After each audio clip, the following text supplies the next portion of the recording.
And is the skirmish, was that the direct consequence, was the three gassers?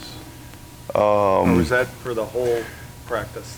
No, definitely. We just don't practice penalties. And like I told you guys the other day, there's consequences for, if you do something wrong in life, there's consequences, right, Tony? Right. All right, so if we do something wrong on the field, there's consequences. It's camp. I mean, emotions flare. I feel like sometimes as competitors, we get to this level where we want to compete.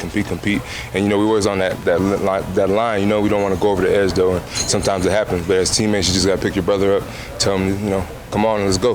Thinking about making everybody pay for one guy's or a couple of guys' mistake.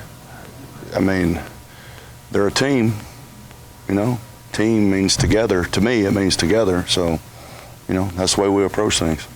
What's the effect when one guy does something and everybody pays? Same thing like in high school and college. You kind of, it's annoying. You don't want to do it, but at the end of the day, like if it happened to you, it's the same result. You know what I'm saying? And as brothers, like sometimes your brother makes a mistake, and nobody makes a mistake on purpose, but sometimes like you get a penalty, the whole team pays for it, and that's just an example of that. So being able to just bounce back from it and have to finish practice and still focus and still have a job to do, I feel like it's good for the team. Chad Thomas, one of the fans was getting on him for causing it, and then they didn't think he was hustling, and he gave him the finger. Have you talked to him about that?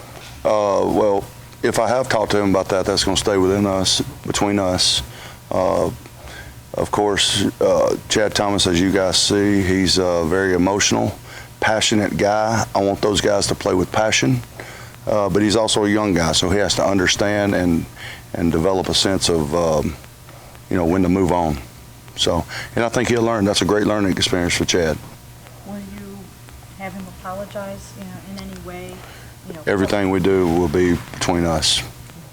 Just seemed like maybe a public apology to the fans, since it was a public thing that happened in front of thousands of fans. I was just thinking maybe you might have him issue some kind of apology that people will know who did that. And if he does, you would know that we have talked about it. And, anything he does, we're going to talk about it, and you guys aren't going to know what we talk about. So I told you guys back before that discussions that I have with the players that play for me will never be advertised in public. Right, and, I'm sorry.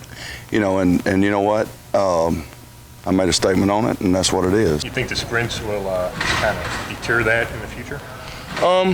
Yes and no, because like I said, it's still camp, it's still football. Like I said, like it's an emotional game, and all of us have egos in some way, shape, or form. So I mean, sometimes it's gonna happen. You just gotta take it because it's camp. You know what I'm saying? So it's cool.